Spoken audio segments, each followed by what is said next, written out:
Assalamualaikum warahmatullahi wabarakatuh. Jumpa lagi dengan saya Tama dalam Ada Apa Gerangan 2. Bagaimana kabar kalian? Semoga selalu diberikan kesehatan dan juga rezeki yang cukup. Jumpa lagi di Ada Apa Gerangan 2, di mana di sini saya akan khusus membacakan cerita-cerita mistis bersambung. Dan cerita bersambung kali ini ada sebuah cerita tentang rumah dinas polisi hutan yang terletak di daerah kaki Gunung Wilis. Di sana ada sebuah misteri yang kali ini coba diungkapkan oleh Agung, Pak Lek Supardi, dan juga Pak Duki serta Jono tentang pocong-pocong tanpa kepala yang selalu menghantui mereka. Ada apa sebenarnya di balik tentang misteri pocong-pocong tanpa kepala itu? Langsung saja kita simak kelanjutannya, seperti apa misteri yang akan diungkap ini. Teman-teman, ada apa gerangan? Ceritanya mulai dari sini.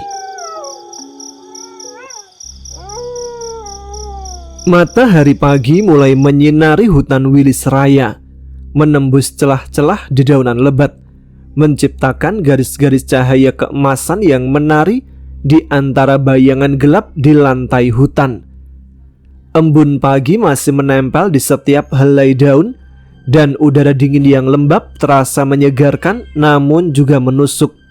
Namun bagi Agung, Lek Supardi, dan Pak Duki, pagi itu tidak membawa ketenangan atau kelegaan. Penemuan puluhan lembar kain kafan kosong yang terkubur dalam-dalam di bawah pohon tua di tepi danau, serta kesimpulan tegas Pak Duki tentang pencurian mayat telah mengguncang mereka hingga ke inti. Ini bukan lagi sekedar kasus penampakan hantu yang mengganggu, melainkan sebuah kejahatan nyata, sebuah praktek gelap yang melibatkan unsur-unsur gaib yang mengerikan. "Gung, tolong bawa karung ini ke pos," perintah Pak Duki. Suaranya tenang, namun ada nada serius yang tidak bisa dibantah di dalamnya. Ia menunjuk karung goni besar yang kini terisi penuh dengan tumpukan kain kafan yang lusuh, lapuk, dan kotor oleh tanah. Bau tanah lembab yang bercampur dengan aroma samar yang entah dari mana asalnya masih menempel kuat pada karung itu, membuat perut Agung sedikit mual. Agung menatap karung itu dengan rasa ngeri yang nyata. Memikul barang bukti berupa kain kafan dari puluhan mayat yang dicuri adalah pengalaman yang jauh dari normal, bahkan untuk seorang polisi hutan sepertinya. Ia menelan ludah yang terasa getir, membayangkan apa yang sebenarnya terjadi pada jasad-jasad yang seharusnya terbungkus rapi di dalam kain-kain ini. Apakah mereka dikuliti, dibakar, atau digunakan untuk ritual-ritual keji? Pikiran-pikiran gelap itu melintas cepat di benaknya. Namun ia tahu ini adalah bagian dari penyelidikan yang harus mereka lakukan, tidak peduli seberapa mengerikan kebenarannya. "Baik Pak Duki," jawab Agung. Suaranya sedikit serak. Ia meraih salah satu ujung karung yang terbuat dari serat goni kasar. Karung itu terasa berat, dingin, dan kaku di tangannya. Bau apek kain lapuk dan aroma tanah menusuk hidungnya lebih dalam saat ia mengangkatnya. Lek Supardi segera bergerak mendekat untuk membantu. "Sini Gung, tak bantu. Lumayan berat ini kayaknya. Jangan sampai jatuh." Ia mengangkat ujung karung yang lainnya. Bersama-sama mereka berdua memikul karung itu di antara mereka, berjalan perlahan menembus semak belukar dan pepohonan, menyusuri jalan setapak yang licin oleh embun, dan setiap langkah terasa penuh beban. Sepanjang perjalanan kembali ke pos, langkah mereka terasa sangat berat. Bukan hanya karena beban fisik karung goni yang semakin terasa membebani bahu mereka, tetapi juga karena beban pikiran dan kengerian yang baru mereka temukan. Hutan di sekitar mereka tampak berbeda. Pohon-pohon tinggi dan rimbun dengan dedaunan hijau gelap yang biasanya terasa menenangkan dan memberikan rasa damai, kini seolah-olah menjadi saksi bisu dari kejahatan-kejahatan kelam yang telah terjadi di masa lalu, tersembunyi di bawah lapisan tanah yang lembab. Setiap hembusan angin yang melewati dedaunan lebat terdengar seperti bisikan dari arwah yang terperangkap, dan setiap bayangan yang menari di tanah akibat cahaya matahari yang menembus kanopi pohon terasa seperti siluet yang mengamati, mengikuti setiap gerak-gerik mereka. Agung terus memikirkan kata-kata Pak Duki. Ini pencurian mayat. Mengapa seseorang mencuri mayat? Untuk tujuan apa? Ia teringat kembali pada pocong tanpa kepala yang terus muncul di malam hari meminta kepalanya. Apakah pocong-pocong itu adalah arwah dari jasad-jasad yang dicuri ini, yang kini tersiksa karena tubuh mereka tidak utuh dan tidak dimakamkan dengan layak? Pikiran itu membuat bulu kuduknya merinding hingga ke pangkal leher, meskipun di bawah teriknya matahari pagi yang mulai terasa hangat. Lek Supardi pun tampak berpikir keras, sesekali menghela nafas berat. Matanya fokus pada jalan setapak di depan mereka. Wajahnya menunjukkan kekhawatiran yang mendalam. Perjalanan kembali ke pos terasa jauh lebih lama dari biasanya. Setiap langkah adalah sebuah langkah menuju jawaban, namun juga menuju kengerian yang semakin dalam dan tak terbayangkan. Mereka berdua berjalan dalam diam. Hanya suara gesekan kaki mereka di atas tanah kering yang dipenuhi ranting-ranting kecil dan deru nafas yang terengah-engah yang memecah keheningan hutan. Pak Duki berjalan di depan mereka, memimpin jalan. Matanya terus mengamati sekeliling, seolah mencari petunjuk lain yang mungkin terlewatkan, atau mungkin mencari tanda-tanda kehadiran entitas yang tidak kasat mata. Setibanya mereka bertiga di pos, matahari sudah mulai meninggi di langit, memancarkan panas yang perlahan mengeringkan embun pagi. Mereka melihat Jono di teras depan, sedang duduk santai di sebuah kursi kayu reot sambil membersihkan senapan laras panjangnya dengan kain. Ia mengenakan seragam polisi hutan hijau tua yang sedikit lusuh, beberapa kancingnya terbuka, memperlihatkan kaos oblong putih di dalamnya. Di sampingnya ada seekor kucing hutan kecil berwarna loreng yang ia pelihara, sedang ia beri makan ikan asin kering yang baunya menyengat. Kucing itu mengeong manja, menggosok-gosokkan kepalanya ke kaki Jono, tampak nyaman dan jinak. Wah, bapak-bapak udah kembali. Gimana Pak Duki? Udah ketemu harta karunnya belum? Pulang-pulang kok bawa goni segede gajah. Ia belum melihat karung besar yang dipikul Agung dan Pak Lek Supardi dengan jelas, karena mereka sedikit tertutup semak di depan pos. Ini kemana para mahasiswa? Kok sepi? Oh ini Pak, para mahasiswa tadi pagi udah menuju hutan di utara untuk mengumpulkan data jenis pohon. Katanya mereka akan pulang sebelum sore, jawab Jono. Ia melangkah maju mendekat. Saat Agung dan Pak Lek Supardi menurunkan karung goni itu di teras, Jono langsung berhenti membersihkan senapannya. Matanya membelalak lebar melihat ukuran karung itu yang lumayan besar, dan bau apek yang samar mulai tercium. Ini isinya apa, Lek?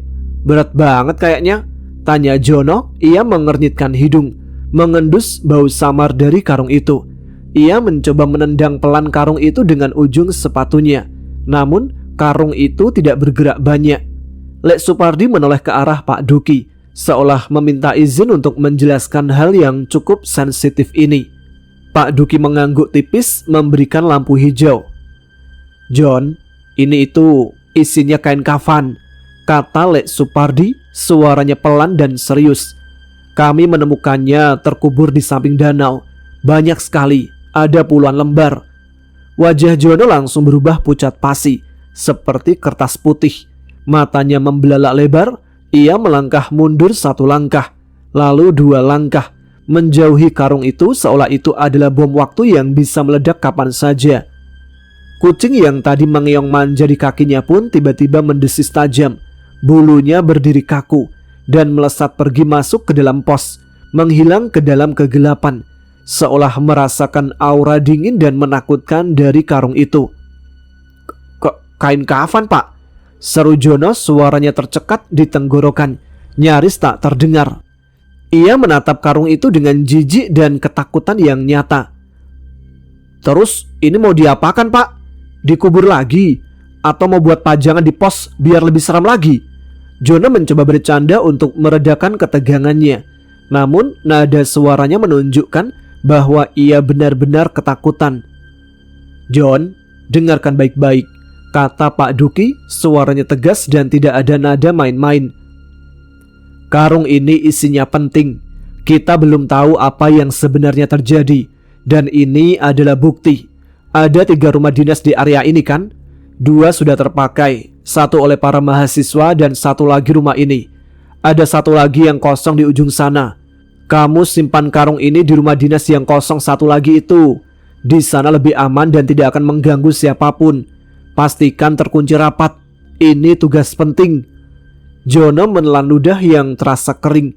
Ia menatap ke arah rumah dinas paling ujung yang tampak terpencil dan diselimuti semak belukar. Rumah itu memang jarang dilewati dan terlihat paling angker. Di rumah paling ujung, Pak.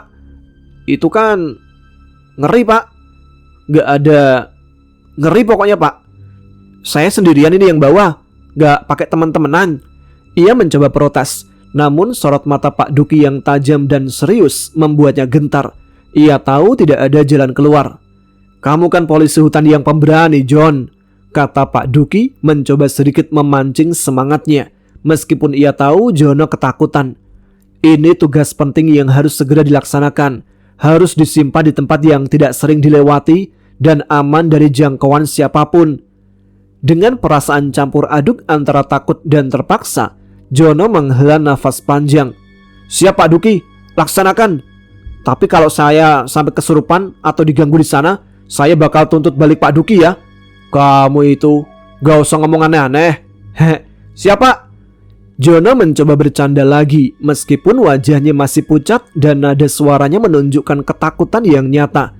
Ia meraih karung goni itu dengan kedua tangannya. Lek Supardi menepuk bahu Jono. Sudah, jangan banyak ngomong. Cepat laksanakan. Kita masih banyak pekerjaan lain yang harus diselesaikan. Jono pun dengan enggan memikul karung goni berisi kain kafan itu sendirian. Ia menyeretnya perlahan, menyusuri jalan setapak berpasir menuju rumah dinas paling ujung. Langkahnya terasa berat.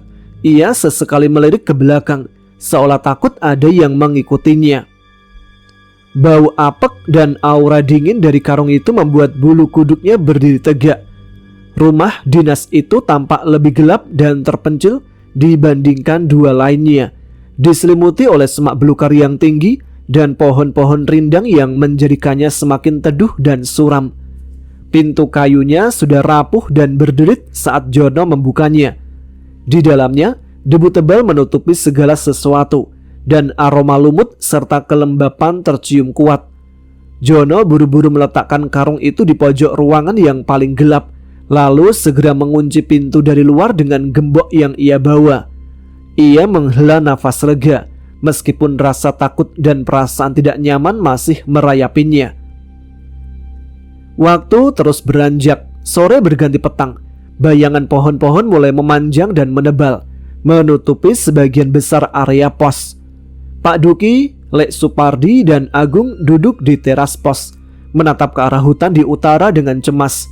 Matahari perlahan mulai tenggelam, mewarnai langit dengan spektrum warna jingga, merah dan ungu yang indah namun suram. Namun, para mahasiswa tak juga kembali.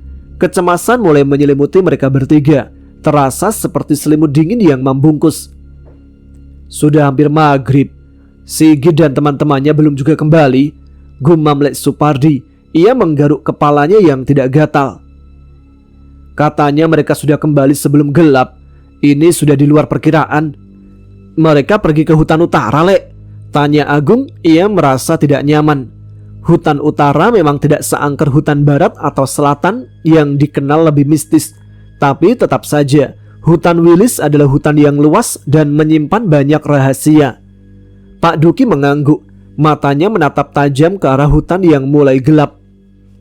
Kalau sampai azan maghrib belum pulang juga, kita berdua akan menyusulnya, Di. Jono dan Agung, kalian harus jaga pos. Ini ada firasat yang tidak enak. Ada sesuatu yang tidak beres. Tepat ketika azan maghrib berkumandang dari musola di desa, suaranya yang melengking samar-samar terbawa angin senja memecah keheningan hutan yang mulai dingin. Sebuah sosok tiba-tiba muncul dari balik pepohonan di jalan setapak yang menuju ke pos, berlari kencang dengan langkah gontai menuju pos. Nafasnya terengah-engah, tubuhnya basah oleh keringat dingin, dan wajahnya pucat pasi seperti habis melihat setan. Ternyata itu adalah Sigit, mahasiswa yang menjadi ketua kelompok. Rambutnya yang gondrong acak-acakan menutupi sebagian wajahnya, kacamatanya miring ke hidungnya, dan jaket flanelnya kotor oleh tanah dan daun kering. Pak polisi!" teriak Sigit panik, suaranya putus-putus dan tercekat. Ia nyaris terjatuh. Teman-teman saya, mereka semua kesurupan, Pak. Di sana, Pak, di utara hutan." Pak Supardi dan Pak Duki langsung bangkit dari duduknya. Wajah mereka berubah tegang. "Apa? Kesurupan? Di mana?" "Di sana, Pak, di sebuah bangunan tua di hutan yang ada di sebelah utara." "Bangunan tua? Lembah sisi utara? Kami sama sekali tidak tahu ada bangunan di sana." Lek Supardi menatap Pak Duki. Kebingungan jelas terpancar di wajahnya. Ini adalah informasi baru yang mengejutkan. "Nak Sigit, tunjukkan jalan," perintah Pak Duki dengan tegas tanpa basa-basi. Ia langsung meraih senternya. "Cepat, kita harus segera ke sana. Setiap detik itu berharga." Sigit mengangguk. Ia segera memimpin jalan kembali ke hutan, meskipun tubuhnya masih gemetar dan kakinya terasa lemas. Pak Duki dan Pak Lek Supardi segera menyusul, meraih senter dan senjata mereka. Agung dan Jono diminta tetap di pos berjaga-jaga. Mereka hanya bisa menatap punggung ketiga orang itu yang menghilang di telan kegelapan. Di jalan, sambil bergerak cepat menerobos gelapnya hutan yang mulai ditelan malam, Pak Duki bertanya kejadian awalnya pada Sigit. Sigit dengan nafas terengah-engah, suaranya bergetar karena ketakutan dan kelelahan mulai bercerita. Kami awalnya sedang mengumpulkan data jenis pohon di sana, Pak," cerita Sigit. Ia berusaha mengatur nafas. "Kami mencari spesies selangka. Mulyani, dia menemukan jenis pohon unik yang belum pernah dia lihat sebelumnya. Spesies selangka yang sangat besar dan kayaknya udah tua. Pohon itu agak masuk ke dalam hutan, tersembunyi. Tapi di sana, di dekat pohon itu, kami menemukan sebuah tanda. Ada tali berwarna merah yang diikatkan di dahan pohon, Pak. Tampak seperti penunjuk jalan." "Sebuah tali?" Lek Supardi menyela, alisnya berkerut. "Siapa yang mengikat tali di tengah hutan begitu? Apa ini ulah pembalak liar?" Sigit melanjutkan. "Kami penasaran, Pak. Itu kan aneh sekali. Jadi kami ikuti tali itu. Tali itu menuntun kami. Dan ketika diikuti, kami sampai di sebuah jalan setapak yang hampir tertutup semak belukar dan pepohonan. Dan di ujung jalan itu ada palang kayu yang seperti sengaja ditutup oleh seseorang supaya tidak dilewati, Pak. Ya, kayak kayu bekas. Saya sih sempat ragu, Pak. Saya bilang ke teman-teman untuk jangan menerobos. Tapi Yuda, dia penasaran. Dia langsung menerabas palang kayu itu dengan menyingkirkannya. Lalu ia berjalan duluan mengikuti jalan setapak yang hampir hilang itu, Pak.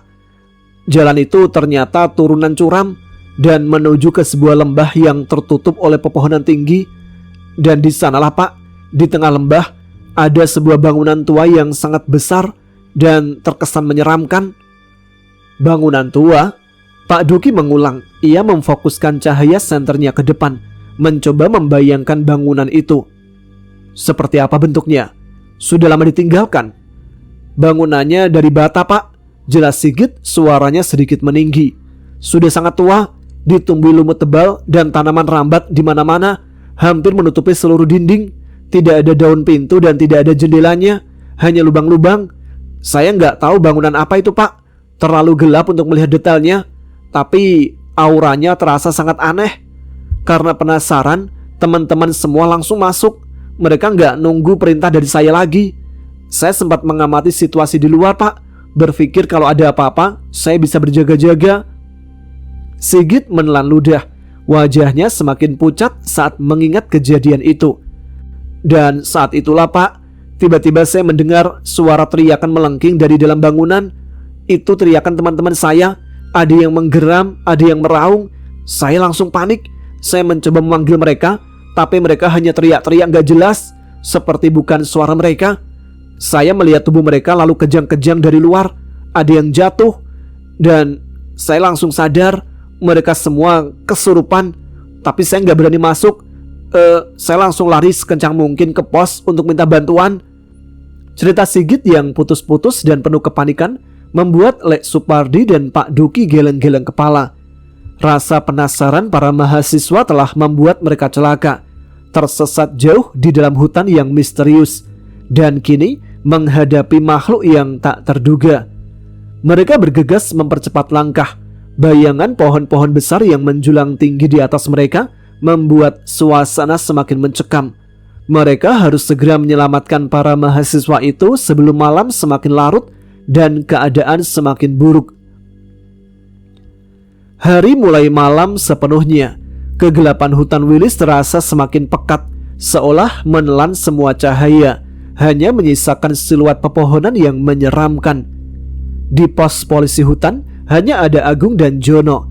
Mereka berada di teras depan, di bawah cahaya lampu teplok yang remang-remang yang menciptakan bayangan bergerak di dinding kayu pos.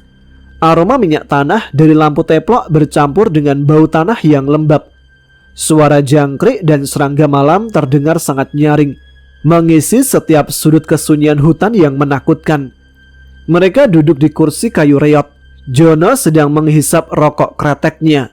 Asapnya mengepul tebal, dan Agung menyeruput kopi panas dari gelas kaleng yang sudah karatan. Uapnya mengepul tipis ke udara dingin. Di sudut ruangan, radio transistor merek nasional tua milik Jono sudah dimatikan. Baterainya memang sudah sangat lemah dan hanya mengeluarkan suara kresek-kresek samar jika dihidupkan. Tidak bisa lagi menangkap siaran radio.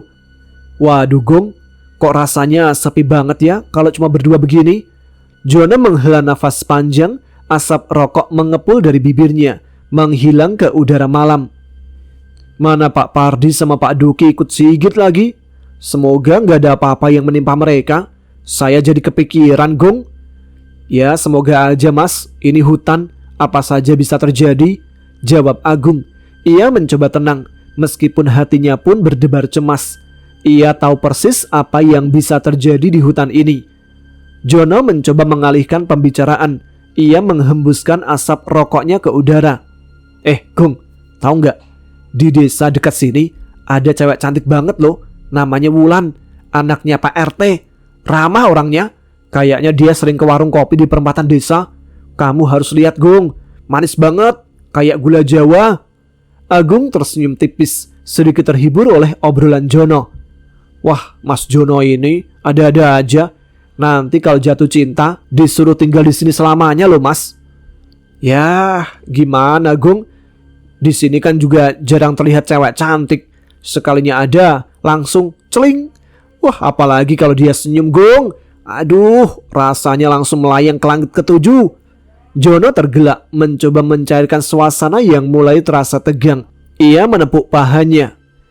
Nanti kalau kita udah berhasil ngusir setan-setan di sini, aku mau kesana lagi mau kenalan, siapa tahu jodoh. Gak apa-apalah tinggal di sini juga selamanya. Sedang asik bercerita dan tertawa, tiba-tiba dari arah rumah dinas paling ujung, tempat Jono menyimpan karung berisi kain kafan tadi, terdengar suara seperti sesuatu menggedor-gedor papan kayu dengan sangat keras. Suara gedoran itu memecah keheningan malam yang sunyi, sangat nyaring dan konstan, seolah ada yang mencoba keluar dari dalam rumah itu dengan kekuatan penuh.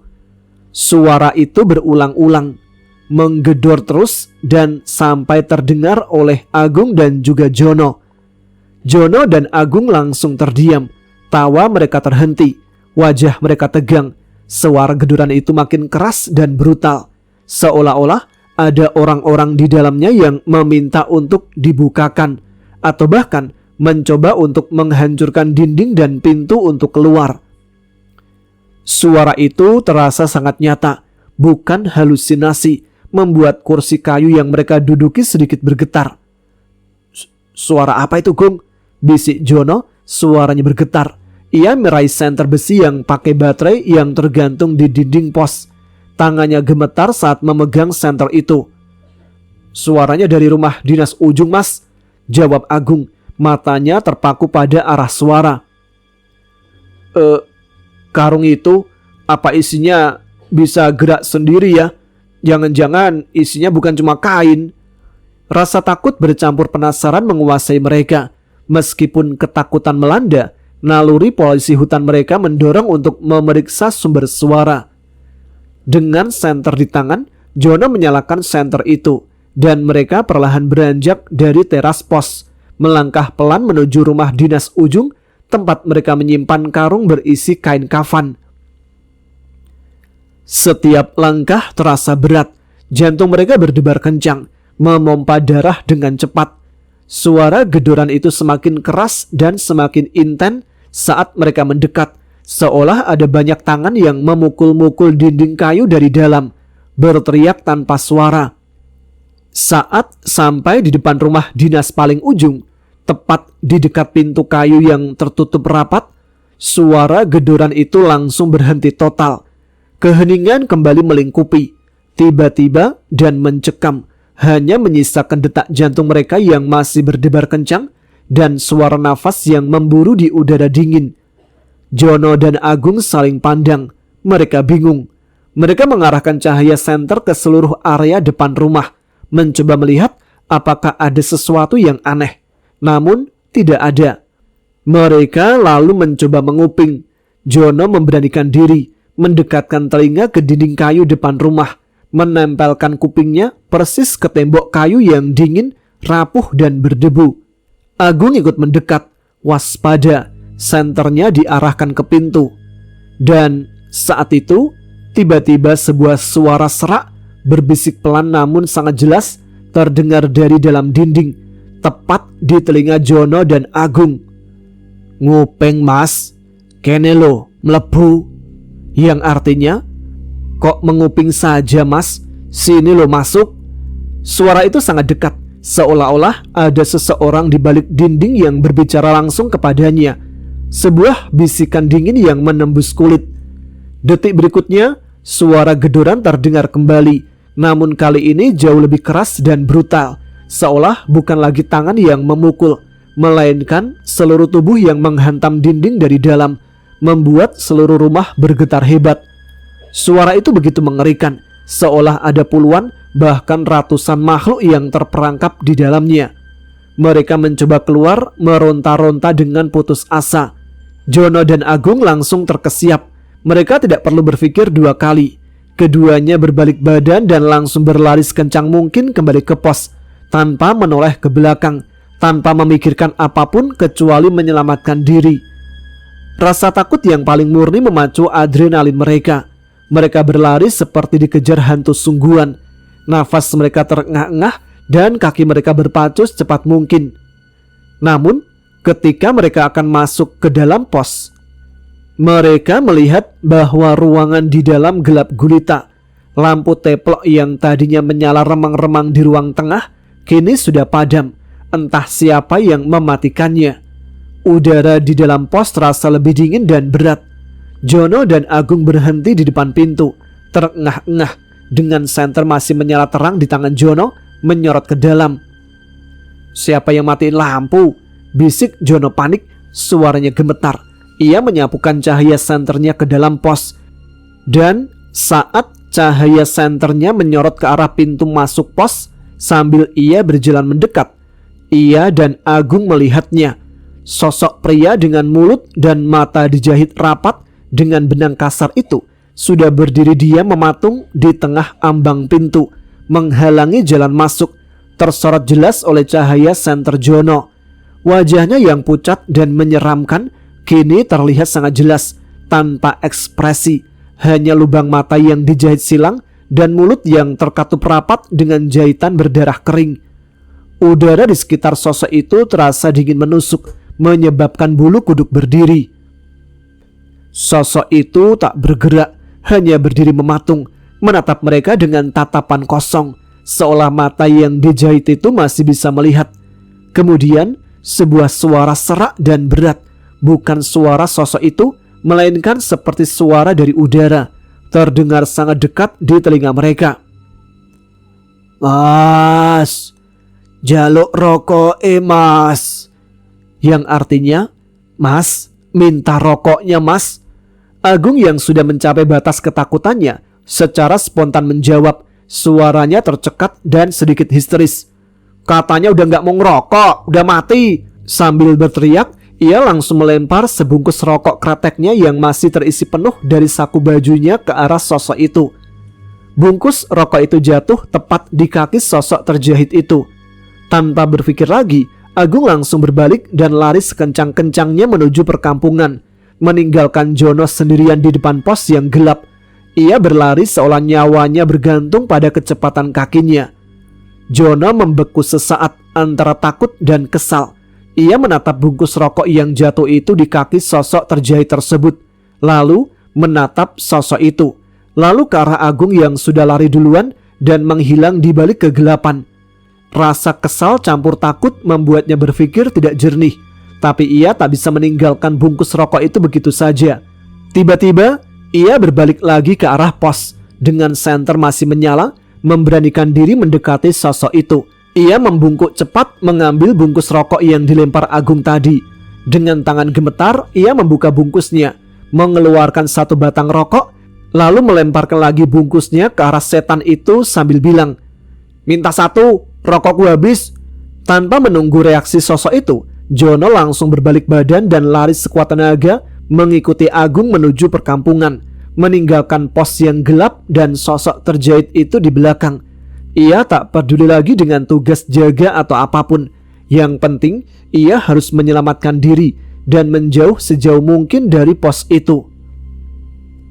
Setelah sekitar 1 meter berlari tanpa henti, menembus kegelapan dan jalanan setapak yang licin, dengan nafas terengah-engah, paru-paru terasa terbakar dan kaki pegal, Agung dan Jono akhirnya sampai di desa terdekat.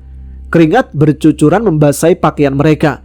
Cahaya lampu dari rumah-rumah warga terasa begitu menenangkan dan aman setelah teror yang mereka alami di pos. Mereka berdua ambruk di sebuah warung kopi kecil di perempatan desa yang masih ramai dengan beberapa bapak-bapak parubaya yang sedang ngopi dan bermain catur di bawah lampu yang terang, ditemani suara radio tua merek Polytron yang menyiarkan lagu-lagu dangdut koplo. Aroma kopi hitam yang pekat dan gorengan panas langsung menyambut mereka, memberikan sedikit ketenangan. Bapak-bapak di warung kopi itu menatap aneh dua polisi hutan yang datang dengan kondisi acak-acakan. Seragamnya lusuh dan nafas terengah-engah seperti baru dikejar anjing gila. Seorang bapak berambut gondrong sebahu, Pak Tarjo namanya, yang sedang mengaduk kopinya dengan sendok kecil, bertanya dengan nada penasaran, "Loh, Mas polisi ini ada apa? Kok lari-lari begini? Kayak dikejar setan aja." Agung yang masih belum bisa mengatur nafasnya hanya bisa berkata, Ada setan pak di pos." Jono meskipun masih terengah-engah dan dadanya naik turun, mencoba menjelaskan dengan lebih tenang. "Iya pak, saya Jono, polisi hutan di pos sana. Tadi kami melihat setan, ada sosok pria dengan mulut dan matanya dijahit. Dia bicara sama kami pak, minta rokok." Pemilik warung, seorang ibu parubaya dengan senyum ramah dan rambut disanggul, inisiatif memberikan mereka 2 gelas air putih hangat. "Sudah mas, silakan duduk dulu, tenangkan diri. Minum dulu ini biar nggak kaget." Ia menunjuk bangku kayu panjang di samping bapak-bapak. Agung dan Jono segera duduk, mencoba menenangkan detak jantung mereka yang masih berpacu kencang.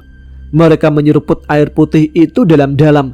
Rasa takut perlahan mereda digantikan kelegaan. "Setan mulut dijahit," kata Pak Tarjo. Matanya menyipit seolah mengingat sesuatu yang sudah lama terpendam. Ia meletakkan cangkir kopinya. "Setan seperti itu memang ada mas. Kakek saya dulu sering cerita. Dulu di area yang sekarang jadi pos Polhut itu masih hutan rimbun sekali. Jauh sebelum ada pos, bahkan sebelum ada jalan ke sana.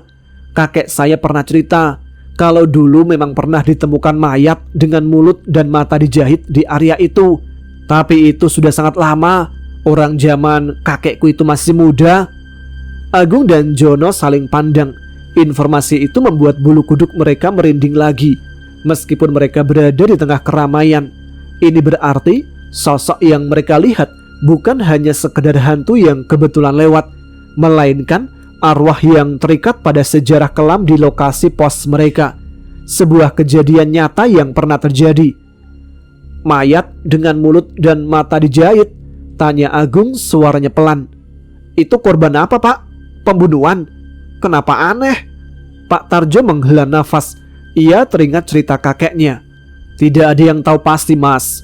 Kakek saya bilang mayat itu ditemukan sudah membusuk dan kondisinya memang sudah aneh begitu. Mulutnya dijahit dan matanya juga dijahit.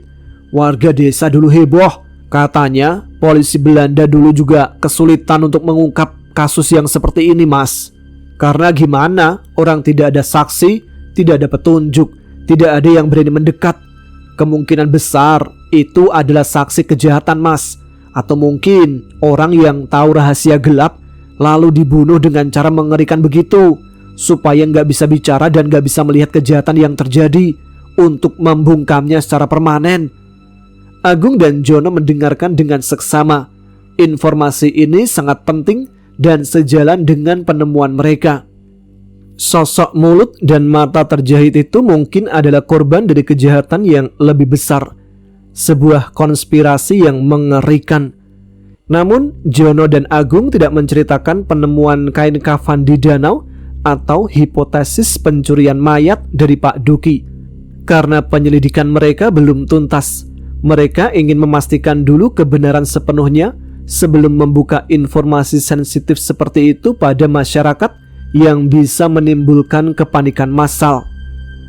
Sementara itu, di dalam hutan utara yang gelap gulita, Pak Duki dan Lek Supardi ditemani Sigit yang memimpin jalan, akhirnya sampai juga di bangunan yang dimaksud.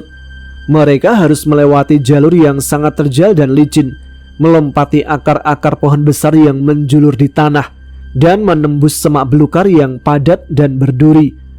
Cahaya senter mereka menari-nari di antara bayangan pohon. Udara di lembah itu terasa sangat dingin dan lembab, dengan bau lumut yang menyengat. Bangunan itu berdiri menjulang di tengah lembah, tampak sangat tua dan mengerikan dalam kegelapan malam. Itu adalah bangunan dari bata merah yang sebagian besar sudah lapuk dan pecah-pecah di sana-sini. Dinding-dindingnya ditumbuhi lumut tebal dan tanaman rambat yang menjalar di seluruh permukaannya, menyerupai jaring laba-laba raksasa yang hidup. Bangunan itu tidak punya daun pintu yang terpasang pada kusennya, hanya lubang-lubang kosong yang menganga, dan tidak memiliki atap, sehingga cahaya bulan dan bintang yang samar bisa sedikit menembus masuk, bercampur dengan cahaya senter mereka. Lubang-lubang jendela yang kosong tampak seperti mata yang menganga di dalam kegelapan, mengamati mereka. "Ini dia bangunannya, Pak," bisik Sigit, suaranya bergetar. Ia menunjuk ke arah bangunan. "Tadi teman-teman saya di dalam sini, Pak. Mereka teriak-teriak sangat keras.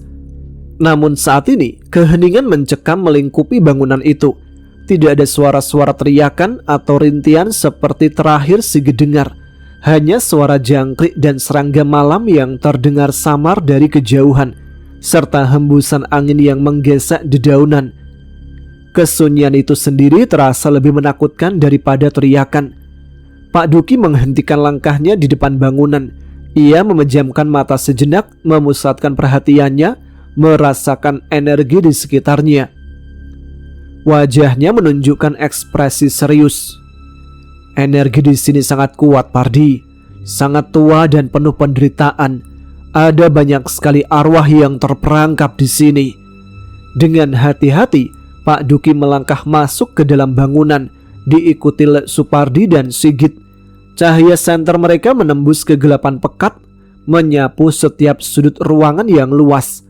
Di dalamnya terlihat bahwa bangunan itu memang sudah tidak punya atap, sehingga cahaya bulan dan bintang yang samar bisa sedikit menembus masuk, menciptakan siluet yang aneh.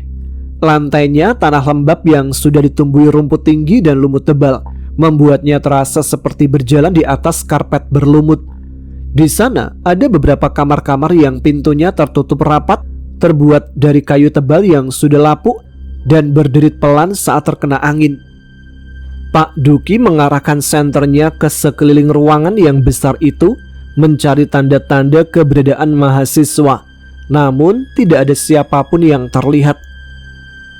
"Gak ada siapa-siapa di sini, Pak Duki," bisik Lek Supardi. Ia merasa bingung. Kemana mereka semua pergi? Lek Supardi lalu menyarankan, bagaimana kalau kita cek ke kamar-kamar yang tertutup itu? Mungkin mereka bersembunyi di dalamnya atau malah terjebak. Pak Duki mengangguk. Ia mengarahkan senternya ke pintu kamar pertama. Ia mendekat lalu mendorong pintu kayu itu perlahan. Pintu itu berderit nyaring. Kamar itu gelap gulita, kosong melompong. Lantainya sudah ditumbuhi rumput tinggi dan sarang laba-laba tebal menggantung di setiap sudut, berbau apek. Mereka bergerak ke kamar berikutnya. Pak Duki membuka pintu perlahan. Kamar kedua juga kosong, tidak ada tanda-tanda kehidupan. Kemudian mereka sampai di kamar ketiga. Pak Duki membuka pintu perlahan. Saat senternya menyorot ke dalam, mereka melihatnya. Di pojok ruangan yang gelap berdiri sosok orang. Dia mematung menghadap ke dinding. Cahaya senter mengenai punggungnya, lalu beralih ke wajahnya saat Pak Duki melangkah masuk. Terlihat jelas itu adalah Pram, salah satu mahasiswa. Berdiri tegak dengan pandangan kosong, mata melotot tanpa ekspresi, seolah jiwanya tidak ada di sana. Wajahnya pucat pasi dan bibirnya sedikit terbuka mengeluarkan nafas samar. Ia tak bereaksi sama sekali terhadap cahaya atau kedatangan mereka. "Pram," seru Sigit. Ia mencoba mendekat, namun ditahan oleh Pak Duki yang tangannya terangkat. "Jangan sentuh dia dulu. Dia sedang dirasuki. Energinya kuat sekali. Kita harus hati-hati," kata Pak Duki dengan suara yang tegas. Dengan bantuan Lek Supardi, mereka memapah Pram keluar kamar ke area tengah bangunan yang lebih terbuka. Lek Supardi kini menjaga Pram yang diam tak bergerak. Tubuhnya kaku dan dingin. Sementara itu, Pak Duki melanjutkan pencarian di kamar-kamar yang tersisa. Pak Duki membuka pintu kamar berikutnya. Di dalamnya, ia mendapati dua orang dengan kondisi yang sama mengerikannya. Itu adalah Inge dan Dina, kedua mahasiswi. Berdiri dia mematung dengan pandangan kosong dan tubuh kaku, seolah-olah manekin hidup yang diletakkan di sana. Pakaian mereka kotor oleh debu dan tanah. Mereka tak berkedip, tidak bernafas dengan jelas, hanya berdiri seperti patung. Mereka membawa Inge dan Dina keluar, menempatkan mereka di samping Pram. Lek Supardi kini harus menjaga tiga mahasiswa yang kesurupan. Wajahnya tegang dan khawatir.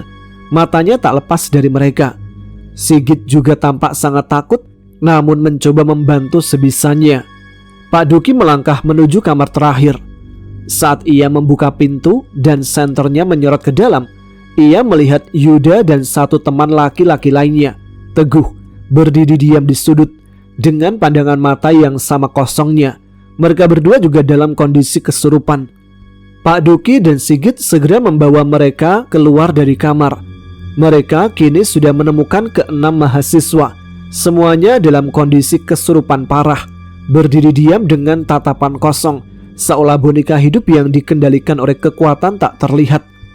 Lek Supardi, Pak Duki, dan Sigit berdiri di tengah bangunan yang gelap dan lembab, mengelilingi para mahasiswa yang kesurupan. Suasana terasa sangat mencekam dan menekan.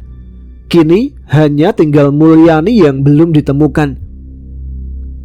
Saat Pak Duki akan membawa Teguh keluar dari kamar, tiba-tiba dari kegelapan di atas terdengar suara cekikikan yang melengking tinggi dan menyeramkan. Suaranya seperti tawa seorang wanita, namun bernada sangat dingin dan tajam. Suara itu bergema di seluruh bangunan yang sudah tidak beratap itu, memantul di dinding-dinding bata yang lapuk memenuhi udara. Pak Duki langsung mengarahkan senternya ke sembarang arah mencari sumber suara. Dan di sanalah ia melihatnya. Di salah satu dinding bangunan yang tingginya sekitar 3 meter, di sana Mulyani berada. Ia tak berdiri, tidak duduk, melainkan merayap di dinding dalam posisi kayang yang sangat tidak wajar dan mengerikan. Seolah-olah ia tidak memiliki tulang atau sendi. Kakinya menempel di dinding, tubuhnya melengkung ke belakang, dan kepalanya menjuntai ke bawah.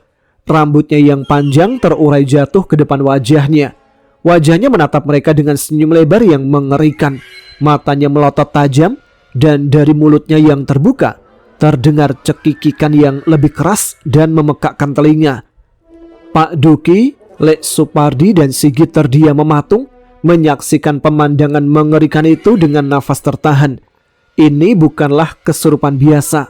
Entitas yang merasuki Mulyani jauh lebih kuat, lebih jahat, dan mungkin adalah kunci dari semua misteri ini. Oke teman-teman, sampai di sini dulu episode kali ini. Kita akan lanjutkan cerita tentang rumah dinas polisi hutan pada episode selanjutnya. Terima kasih untuk teman-teman yang sudah menyimak episode kali ini. Terima kasih bagi yang sudah meramaikan kolom komentar. Dan kembali saya ingatkan untuk jangan lupa tuliskan komentar lagi, tunjukkan eksistensi kalian. Dan sekarang saya Tama harus pamit. Kita jumpa lagi di episode selanjutnya. Tetap semangat, jaga kesehatan. Wassalamualaikum warahmatullahi wabarakatuh.